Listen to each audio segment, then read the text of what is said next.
On July 1st, 1940, the Tacoma Narrows Bridge opened to traffic. This bridge was a suspension bridge that spanned across the Strait of Puget Sound in Washington.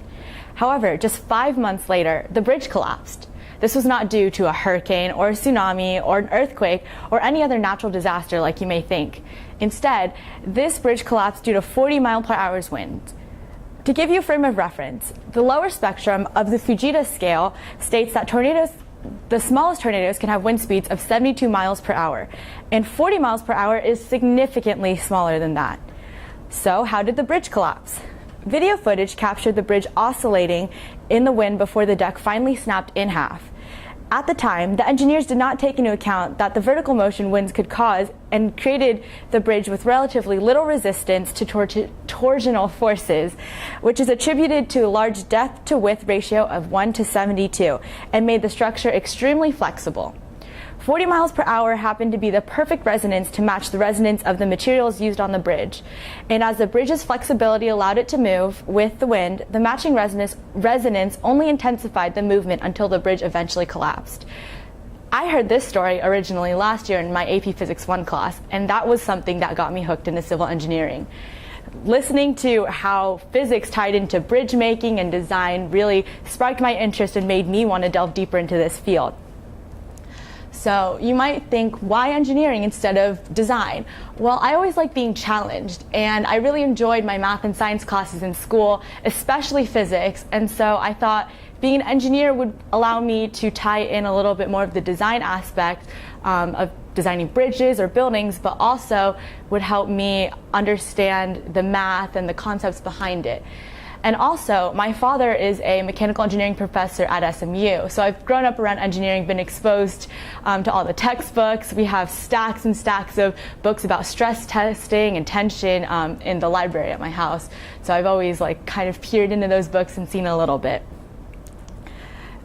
So I'm going to delve deeper into my interviews for this year. So I conducted a total of 11 interviews, and I'm going to start with my first one. I'm not going to go into all of them, though, just some of the highlights. So my first interview was with Mr. David Stein. He is the Director of Research and Development at Frito-Lay/PepsiCo. It's the same company. And he is actually the father of the kids that I babysit, and he kind of helped me jumpstart into getting into the engineering field. So when I started my ISM journey, I originally did not want to do just civil engineering. I kept it broad so I can interview a multitude of different disciplines and be able to see all the differences that all the differences between the different types of engineering. So he talked about how engineering has a lot of diversity in the day-to-day activities. As an engineer, you might be working on projects one day and then going to meetings and maybe talking to marketing the next day, and then the next day you'll be traveling. So there's a lot of diversity, and every day is not the same, which is something he really loved. And then he also touched on how engineering requires innovative thinking and problem-solving skill sets, because as an engineer, you need to approach problems that maybe someone has not found any solution for ever in the history of the problem, and you'd have to start from scratch and think of a way that you could be able to approach the problem, maybe using math or science or some other concept that no one had ever thought of before. And because of all this problem solving, he really got satisfied when he managed to solve a problem. Because sometimes it would take weeks or months, maybe even a year, depending on how serious the project is, to really solve something. And then once he's finally completed all that, gone through the process of solving something, he had a lot of satisfaction from that. And then my fourth interview was also a very notable one. I had it with Miss Kelly Horner, who also works for Frito-Lay PepsiCo, but at a different location, one in Washington, D.C. actually. And so she was actually an engineer that's fresh out of college. She graduated last year. So she touched a lot on college experience, which is something that was new because most of the engineers just talked about their work experience. And she emphasized the importance of taking advantage of all of the opportunities that you can have in college, like internships. They have engineering fairs that come, and a lot of companies will come and talk to students and try and recruit them into their company. And so she said that she always made sure that she attended every single engineering fair, every single job fair, and just talked to the people there, because being able to talk to those people gave you a lot of insight on what they did day to day and what engineers do for a living. And then she also advised me to take courses outside of my major or minor to gain just any experience. She majored in chemical engineering, but she took a class in biomedical engineering, which didn't really go towards her credit at all, but she just felt like it was really interesting because she got to see how biology tied in with engineering and just a different perspective on how engineering can be applied to the real world. And then at the end of the interview, she extended an invitation to me to a Society of Women Engineers meeting. So this is a national organization where women who do any engineering-based field, so it could be biomedical, industrial, chemical, electrical, any of the engineerings, have women that gather and talk about their experiences as being females in an engineering field. And she gave me the information for the website, so I checked the local chapter. There was a Dallas chapter meeting that happened to be at a campus in Plano, where all the women from the area meet, and it changes every single month, so it just happened to be nearby, and she said that I should definitely go if it was near me and it worked for my schedule. So I'll go into that a little bit later. It's one of my research assessments. And then my sixth interview was with Miss Ahmad. She is a business analyst and a multidisciplinary engineer at MedHost. She was one of the women I met at the Society of Women Engineers meeting, and she had a personality that really matched mine. So she was very extroverted, and she said that being an extrovert as an engineer really helped her in the field, because most of the time engineers are seen as like mousy, maybe not really good at communicating, and then the fact that she was able to communicate, reach out to people, really helped elevate her position and give her like a little bit of a one-up against some of the other people she was competing for positions. And being able to communicate with others gave her more of a leadership position on her team, where she was able to talk to customers and to other engineers and maybe to management or to marketing, so that everyone can communicate and work effectively together. And then she said that engineering is still difficult for women, although it is improving, mainly because there's always been that stigma that women aren't as good as math or science as men are. And so even she said that while she works on a team, sometimes the older men that she works with still doesn't think that she's capable of doing what she got a degree in or what the job says that she should do. And so she kind of has to work around that and be firm in her beliefs and say, no, I am here to do this job. I'm not here to serve you or to bring papers or make copies. I'm here to be an engineer and help you solve this problem. So I really like that insight, and it gave me a lot of confidence in being a woman as an engineer. And then my eighth interview was with Miss Clayville.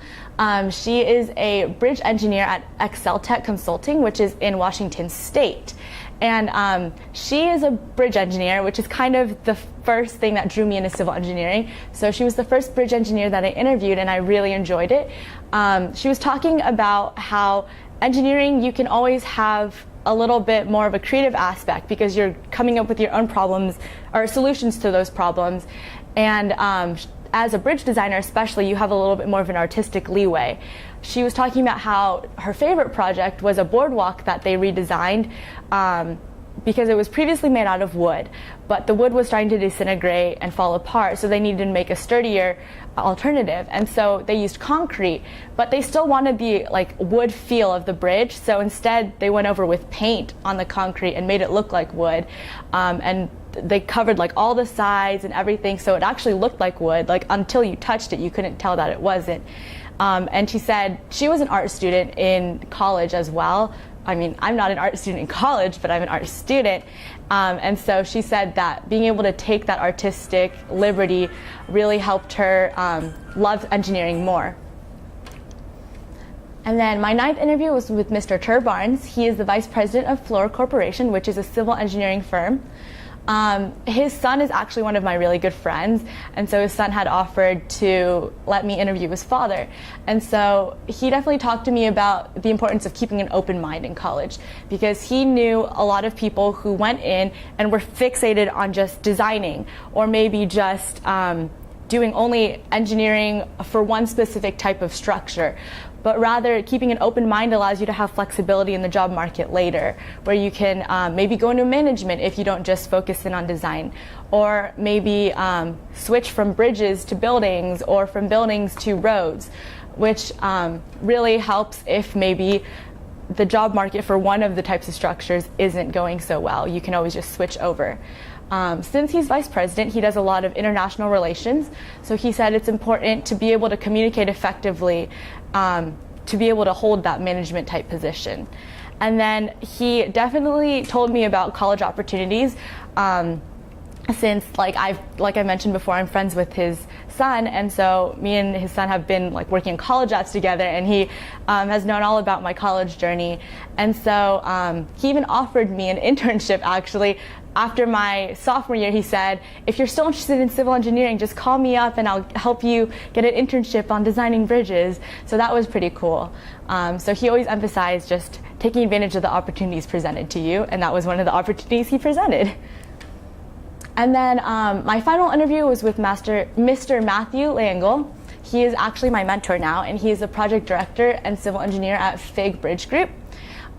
He really emphasized that you just need to understand concepts and understand like why things work, and not necessarily the nitty-gritty details of like the math or like the calculus behind it. Because as an engineer, and in this day and age, they have a lot of technology that helps you do the technical, difficult aspects of like calculating the area of this bridge component.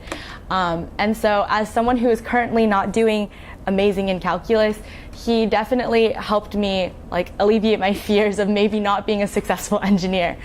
And then he also said that he loved the challenge of understanding how to do more with less. So as an engineer, you have to learn how to be efficient with your materials, and bring down the cost, and maybe even with less time. And so that's always a part of the problem-solving challenge, is understanding how you can make the most out of the little that you have. And there's one notable sentence he said multiple times, was that engineering is basically using mathematics to predict the future. So like using math to predict how this bridge will hold up is in a way predicting the future, which I thought was pretty cool. And so I had a couple research assessments. I'm going to go into two that I really liked. So this one talked about the life cycle cost analysis of carbon fiber reinforced polymer reinforced concrete bridges. Now that's a mouthful, but in like a short summary, that's basically analyzing how the cost of different materials factors in to a bridge's lifespan, because maybe there might be a cheaper material, but the lifespan of the bridge won't be as long because the material's not as high quality. So you'd have to factor in cost over time of the bridge in order to see how economically efficient it truly is. And this kind of sparked my interest for my original work. And then my fifth research assessment was over the Society of Women Engineers meeting. Like I mentioned earlier, it was at Ericsson in the Plano campus. And so they were talking about how Ericsson is developing a lot of new technology, like a 5G network where you can do a lot more faster video watching. And then engineering allows, and they talked about how engineering allows for fluidity in the job market, because I talked with a lot of the women who were there, and they said that there's an appeal for people who are capable of problem solving or approaching problems from a different point of view. And they emphasized, like Miss Ahmad had said earlier, that it can still be a difficult field for women because of the stigma and then also pressures of raising a family. So my original work, basically, I originally was going to do an original work based on the story I told you earlier about the Tacoma Narrows Bridge and make a new design for that. But I decided that was a little bit too narrow of a view because a lot of people had already done research into that. They'd already created new designs for the bridge and like really determined why. So I instead decided to design my own bridge just from scratch and create my own design for a location in the world of like a river that I thought would fit well and that I could find data for.